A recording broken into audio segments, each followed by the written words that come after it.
மராட்டி மானோச்சி, மண்ணின் மைந்தர்கள், மதராசிகள் மும்பையை விட்டு வெளியேற வேண்டும்.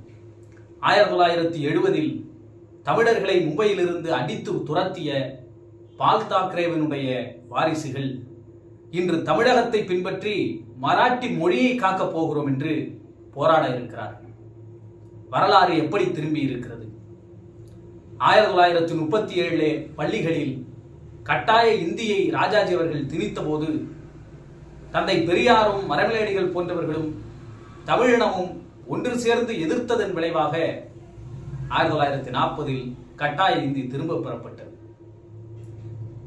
இன்றைக்கு சுமார் ஒரு நூற்றாண்டுக்கு முன்பு அவ்வளவு பெரிய போராட்டத்தை முன்னெடுத்த தமிழ்நாடு அதன் பிறகும் கூட உலக வரலாற்றிலேயே ஒரு மொழியை காப்பதற்காக 12 உயிர்களை பலி கொடுத்த வரலாறோடு 1965 இருக்கலாம். அதற்கு பின்பும் கூட நடைபெற்ற மொழியை காப்பதற்கான போராட்டங்களாக இருக்கலாம். இப்பொழுது திராவிட மாடல் முதல்வர் திரு மு.க. ஸ்டாலின் அவர்கள் தலைமையிலே இந்தி தெரியாது போடா என்கின்ற வாசகத்தோடும் தமிழர் நாகரிகத்தை முன்வைத்து இந்தி திணிப்பை, கட்டாய இந்தி திணிப்பை எதிர்க்கிற தைரியமிக்க அரசியலோடும் அவர் செய்து கொண்டிருக்கிற அந்த புரட்சி இந்தியாவிற்கே வழிகாட்டக்கூடியதாக மாறியிருக்கிறது. குறிப்பாக மராட்டியம். ஏன் மராட்டியத்திற்கு முக்கியத்துவம் தர வேண்டும்? மராட்டிய மாநிலம் சமூக சீர்திருத்தத்திற்கு அடையாளங்களாக விளங்கக்கூடிய மகாத்மா ஜோதிராவ் புலே, சாவித்ரிபாய் புலேவை தந்தவன், இந்திய அரசியலமைப்பை உருவாக்கிய ஒடுக்கப்பட்ட அனைத்து விளிம்பு நிலை மக்களின் விடுதலை நாயகர் டாக்டர் அம்பேத்கரை தந்தவன். அங்கே சமத்துவமும் சகோதரத்துவமும் புரட்சியும் சிந்தனைகளும் ஓங்கி வளர்ந்தது. ஆனால் அந்த மராட்டிய மண் RSS தலைமையகம் உள்ள நாக்பூரும் அங்குதான் இருக்கு.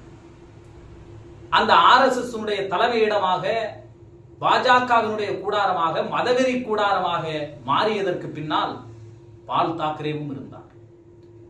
எப்படி மராட்டிய மாநிலம் முற்போக்கு மாநிலத்திலிருந்து ஒரு மதவெறி மாநிலமாக மாறியது?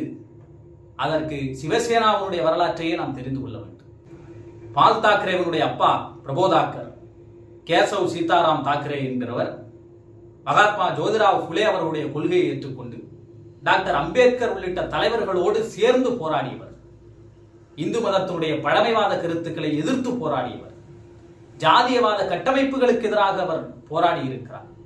1950 மொழிவாரி மாநிலங்கள் குறித்த விவாதங்கள் எழுந்தபோது மராட்டியர்களுடைய உரிமையை நிலைநாட்ட வேண்டும் என்பதற்காக, மராட்டிய மண்ணை பாதுகாப்பதற்காக அவர் தொடங்கிய இயக்கம் அது மராட்டிய மாநிலத்தை உருவாக்குவதற்கு முக்கியமான காரணியாக இருந்திருக்கு. அன்றைக்கும் குஜராத்தை சேர்ந்தவர்கள் எப்படியாவது மராட்டியத்தை கைப்பற்றிவிட வேண்டும், மும்பையை கைப்பற்றிவிட வேண்டும் என்று நினைத்துக் கொண்டிருந்த போது இந்த பால் தாக்கரேவனுடைய தந்தையாருடைய போராட்டங்கள், சமூக நீதி குறித்து இந்து மதத்துக்கு எதிராக இருந்த பால் தாக்கரேவனுடைய தந்தையார், அவருடைய போராட்டங்கள் மராட்டியத்தை அன்று மீட்டுக் கொடுத்தது. அப்படி மராட்டியத்தின் உருவாக்கத்தில் சமூக சிந்தனையில் அக்கறை கொண்ட ஒருவரது மகன் எப்படி இந்துத்துவத்தின் முகமாக மாறுகிறார், எப்படி இனவெறிக்கு அச்சாரமிடுகிறார். 1961 மக்கள் தொகை கணக்கெடுப்பின்படி மகாராஷ்டிர மாநிலத்திலே 59% பேர் பிற மாநிலத்தைச் சேர்ந்தவர்கள் உயர் பதவிகளிலே இருக்கிறார்கள். 41% மக்கள் மட்டும்தான் மராட்டி பேசுகிறவர்கள். வேலையில்லா திண்டாட்டத்திலே அவர்கள் கீழ்நிலை வேலைகளிலே இருக்கிறார்கள் என்கிற தரவுகள் பெறப்படுகிறது. அந்த தரவுகளை வைத்துக் கொண்டு மராட்டியர்களை மராட்டிய மண்ணிலே வேலைக்கு அமர்த்த வேண்டும், அவருடைய உரிமைகள் பாதுகாக்கப்பட வேண்டும் என்று சிவசேனா என்கிற கட்சி 1966 தொடங்கப்படுகிறது. அதை தொடங்கியவர் பால் தாக்கரே. அந்த பால் தாக்கரே இனவெறி அரசியலை கையில் எடுக்கிறார். அந்த மராட்டியத்தில் இருந்த இஸ்லாமியர்களுக்கு எதிராக அவர் மிகப்பெரிய வன்முறையை கட்ட வைத்து விடுகிற ஒரு அமைப்பை நிறுவுகிறார். 1970 இஸ்லாமியர்களை மட்டும் அது பாதிக்காமல் தமிழர்களை பாதிக்கிறது. 1970 காலகட்டங்களிலே தென் மாநிலத்தைச் சேர்ந்தவர்கள், குறிப்பாக தமிழர்கள், மும்பையை மிகப்பெரிய தொழில் வர்த்தகமான நகரத்திலே இருந்தார்கள். அவர்கள் மராட்டியருடைய உரிமையை பறித்துக் கொண்டார்கள். எனவே அவர்களுக்கு இங்கே இடமில்லை என்று சொல்லி தமிழர்களை அடித்து விரட்டினார். அப்படி எத்தனையோ பேர் மூட்டை முடிச்செல்லாம் சுருட்டி கொண்டு வந்தவர்கள் இருக்கிறார்கள். மராட்டியத்திலேயும் மும்பை பகுதிகளில் பல தமிழர்களுக்காக எதிர்த்து போர்விட்டு இருக்கிறார்கள். அப்படி மராட்டியத்திலே சிவசேனா தமிழர்களுக்கு எதிராக மொழிவழி தேசிய அரசியலை தீவிரமாக முன்னெடுத்தது. சரி, மொழிவழி தேசிய அரசியல், இனவாத அரசியல் எப்படி மதவாதத்திற்கு துணை போனது என்றால், அவர்கள் அடுத்து குறிவைத்தது இஸ்லாமியர்களை. வங்கதேசத்திலிருந்து வந்த இஸ்லாமியர்கள், மும்பையில் இருக்கிற இஸ்லாமியர்கள், இவர்களெல்லாம் மராட்டி மக்களினுடைய சொத்துக்களை, நிலங்களை அபகரித்துக் கொண்டார்கள். அவர்கள் மிகப்பெரிய நிறுவனங்களை நடத்துகிறார்கள். அவர்கள் மிகப்பெரிய பொருளாதார வலிமை உடையவர்களாக இருக்கிறார்கள். எனவே அவர்களை எல்லாம் அடித்து விரட்ட வேண்டும் என்கிற முடிவுக்கு வருகிறார். இந்த சிந்தனை, பால் தாக்கரேவினுடைய இந்த சிந்தனை தான் 1995 பாஜக சிவசேனா கூட்டணியில் முதல் முறையாக ஆட்சியை அமைக்கிறது. 1995 கூட்டணி அமைப்பதற்கு காரணம் 1992 பாபர் மசூதி இடிக்கப்பட்டதற்கு சிவசேனாவுடைய உதவி முக்கிய காரணமாக. இது எல்லாவற்றுக்கும் மூளையாக இருப்பது 1991 மண்டல் கமிஷனுடைய 27% ஓபிசி மக்களுக்கான இடஒதுக்கீட்டை மக்கள் பிரதமர் விபி சிங் அவர்கள் நிறைவேற்றினார். விபி சிங் அவர்கள் மிகப்பெரிய ஆளுமையாக, இந்தியாவில் வேறு எந்த பிரதமருக்கும் இல்லாத சிறப்பு என்பது சமூக நீதியை காக்கிற 27% ஓபிசி மக்களுக்கான இடஒதுக்கீட்டை உறுதி செய்தார் என்பது. பட்டியலின மக்களுக்கும் கல்வி வேலை வாய்ப்பில் இடஒதுக்கீட்டை உறுதி செய்வதற்கு மண்டல் பரிந்துரை முக்கிய காரணமாக இருந்திருக்கிறது. ராம்விலாஸ் பாஸ்வான் என்கின்ற பட்டியல் சமூகத்தைச் சேர்ந்தவரை அமைச்சராக கொண்டு அவர் கையாலேயே ஓபிசி மக்களுக்கான இடஒதுக்கீட்டை அறிவிப்பை வெளியிட செய்தவர் விபி சிங் அவர்கள். அப்படி மண்டல் கமிஷனுக்கு முன், மண்டல் கமிஷனுக்கு பின் என்றுதான் இந்தியாவுடைய அரசியலாகவே மாறியது. பெரும்பாலும் உயர் சாதியினர் மட்டுமே ஆதரித்து வந்த பாரதிய ஜனதா கட்சி ஓபிசி மக்களுடைய இடஒதுக்கீடு மிகப்பெரிய அளவில் பேசுபொருளானதால் அவர்கள் கொந்தளித்து RSS சித்தாந்தத்திற்கு எதிராக அணிதிரள துவங்கியதனால் இந்த ஒடுக்கப்பட்ட மக்களை, ஓபிசி மக்களை, SC/ST மக்களை எப்படி RSS பக்கம் இயக்குவது என்கின்ற சிந்தனையில் இருந்துதான் ராமராஜ்ய அரசியல், ராமனுக்கு கோயில் கட்டுவது என்கின்ற அந்த ஐடியாலஜியை RSS கையில் எடுத்தது. அதற்கு உதவி செய்தவர் தான் பால் தாக்கரே. பார்ப்பனர் அல்ல, பார்ப்பனர் அல்லாத வகுப்பை சேர்ந்தவர். அந்த பால் தாக்கரேவினுடைய ஐடியாலஜி என்பது இந்துத்துவத்தோடு ஒன்றி போனது. 1992 நாங்கள் மும்பையில் ஒரு மிகப்பெரிய குழுவை இங்கேயே தங்க வைத்தோம். BHP உள்ளிட்ட அமைப்புகள், பஜ்ரங் தள் உள்ளிட்ட அமைப்புகள் பாபர் மசூதி இடிக்க சென்றார்கள். எனக்கு செய்தி வந்தது, மும்பையிலேயே நீங்கள் எல்லாம் தங்கி இருங்கள், ஒரு குழு இங்கே இஸ்லாமியர்களை நாங்கள் தாக்க வேண்டும் என்று முயற்சி செய்தோம், அதன்படியே தாக்கினோம் என்று சொல்கிறார். அந்த அளவுக்கு திட்டமிட்டு பாஜகவினுடைய இந்துத்துவ அமைப்புகளினுடைய அச்சாரமாக சிவசேனா மராட்டியத்திலே இந்து மத வெறுப்பை காட்டி வளர்த்தது, இஸ்லாமியர் வெறுப்பை காட்டி வளர்த்தது. அந்த சிவசேனா 2002 மோடி கோத்ரா ரயில் எதிர்ப்பு சம்பவம் குஜராத்திலே நடந்த போது மோடியை ஆதரித்தது, மோடியை கொண்டாடியது, மோடிக்காக கலவரங்களை மும்பையில் செய்தது. அப்படித்தான் பாஜகவுக்கும் சிவசேனாவுக்கும் உறவு வலுவானது. சிவசேனாவை ஓபிசி மக்களுடைய அடையாளமாக கலவரம் செய்வதற்கு, இஸ்லாமிய வெறுப்பை பேசுவதற்கு பயன்படுத்தி கொண்டது பாரதிய ஜனதா கட்சி. ஆட்சியில் பாரதிய ஜனதா கட்சி அமைந்தது. இந்த நிலையில்தான் சிவசேனாவிலே மிகப்பெரிய பிளவு ஏற்படுகிறது. அவருடைய மகன்கள், பால் தாக்கரேவுடைய மகன்கள் பிரிந்து உதய் தாக்கரே, ராஜ் தாக்கரே 2 பேரும் 2006 பிளவு ஏற்படுகிறது. அதன் பிறகு 2006 அவர் மராட்டிய நவநிர்மாண் சேனா என்கின்ற ஒரு கட்சியை ராஜ் தாக்கரே தொடங்குகிறார். அப்ப அவருடைய பிள்ளைகள், வாரிசுகள் தனித்தனியாக பிரிந்ததனால் பாரதிய ஜனதா கட்சி இன்னும் அதை பயன்படுத்தி கொண்டு, ஆனாலும் கூட அவர்கள் பாஜகவை ஆதரிக்கிறார்கள், பாஜகவோடு உறவு பாராட்டுகிறார்கள். பாஜக என்ன செய்யும்? கூடவே இருந்து அவர்களை பிரிக்கும். பிரித்த பிறகு 2 பேரையும் அரவணைப்பதற்கு ஏதாவது ஒரு அணியை அவர்களிடத்திலே வைத்துக் கொண்டு இன்னொன்றை எதிரியாக நிறுத்தும். அப்படித்தான் மராட்டிய மண்ணிலே, அம்பேத்கர் பிறந்த மண்ணிலே, மகாத்மா ஜோதிராவ் புலே பிறந்த மண்ணிலே, சாவித்ரிபாய் புலே பிறந்த மண்ணிலே, சமூக நீதிக்கான இடஒதுக்கீடை வழங்கிய சாகு மகராஜர் பிறந்த மண்ணிலே இந்துத்துவ வெறியின் அடையாள அரசியலை ஓபிசி மக்கள், பார்ப்பனர் அல்லாத மக்களுடைய சிவசேனாவை வைத்து பாஜக தனக்கு சாதகமாக பயன்படுத்திக் கொண்டது. அப்படி பயன்படுத்தி கொண்ட பாஜக சிவசேனாவை எப்படி உடைத்தது? உத்தவ் தாக்கரேவினுடைய கட்சி எப்படி உடைத்தது? எந்த சிவசேனாவை வைத்து வளர்ந்ததோ அந்த சிவசேனாவை கூட்டணி வைத்தே அழித்து விட்டார்கள். எப்படி உத்தவ் தாக்கரே முதலமைச்சராக வந்து அமர்ந்தாரோ, அவர் காங்கிரஸோடு கூட்டணி சேர்ந்ததனால், அவர் ஜனநாயக சக்திகளோடு கைகோர்த்ததனால் அவருடைய ஆட்சியை கலைத்தது மட்டுமல்ல, அவர் கட்சியில் இருக்கிற ஏக்நாத் ஷிண்டேவை வெளியே கொண்டு வந்து அவரை முதலில் முதலமைச்சராக்கினார்கள், ஆசையை காட்டினார்கள்.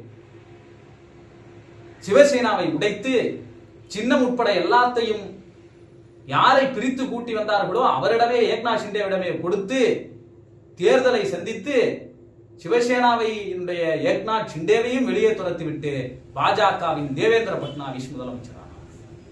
அதுதான் தமிழ்நாட்டிலும் நடக்க போகிறது. தமிழ்நாட்டின் ஆபத்தே அதுதான். நாங்கள் கூட்டணி ஆட்சிதான் என்று அமித்ஷா சொன்னதனுடைய நோக்கம் என்ன என்றால், அதிமுகவை அழித்து விட்டு அதிமுக இடத்துக்கு பாஜக வரும். முதலில் எடப்பாடி பழனிசாமியை முன்னிறுத்துவார்கள். எடப்பாடி பழனிசாமி தான் முதல்வர் என்பார்கள்.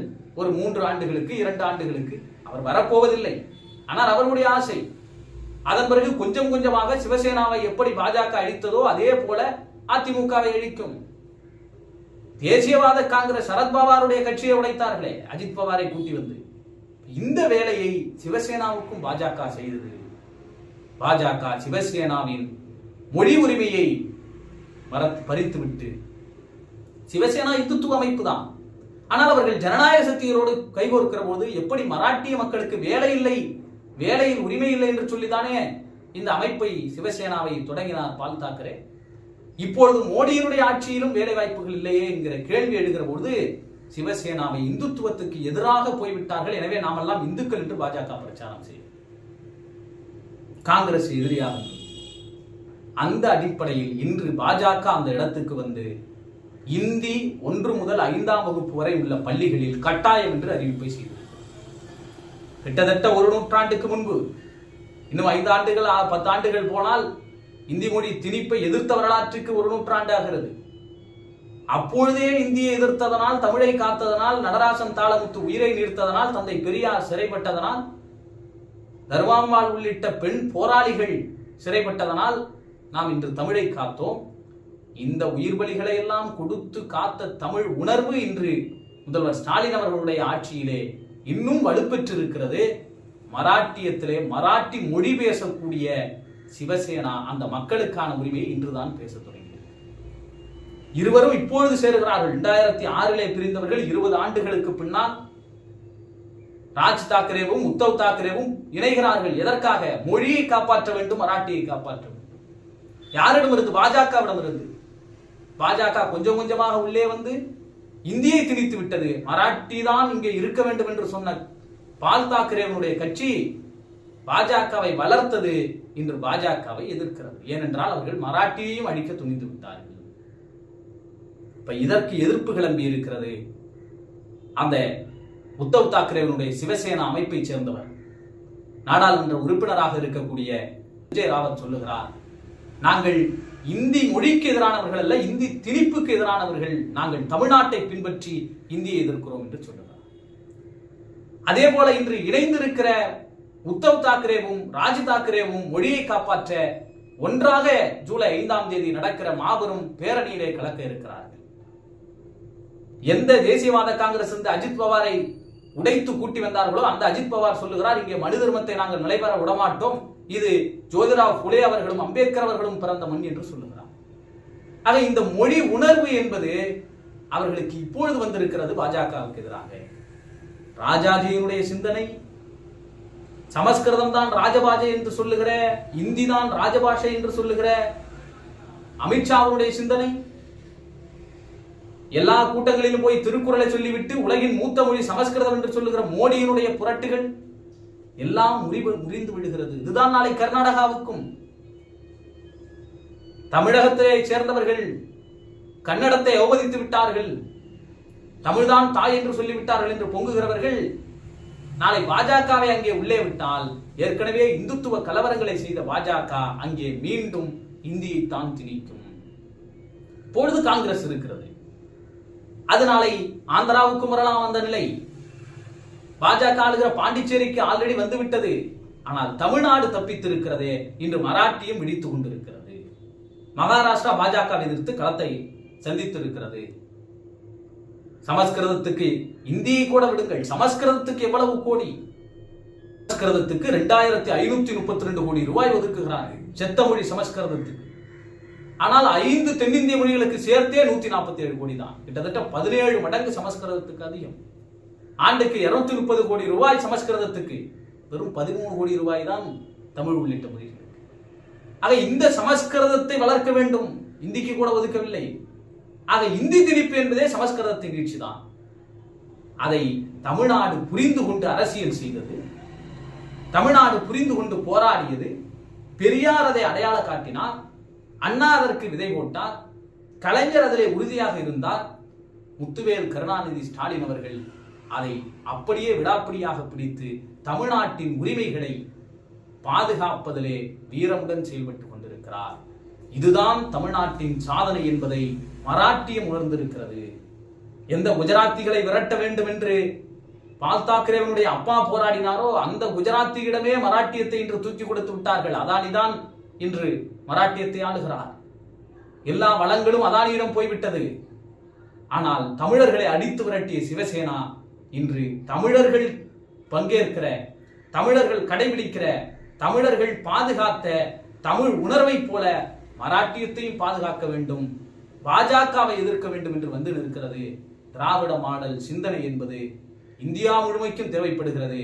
RSS தலைமையிடம் இருக்கிற மராட்டியத்தில் அது இப்போது எழுந்திருக்கிறது.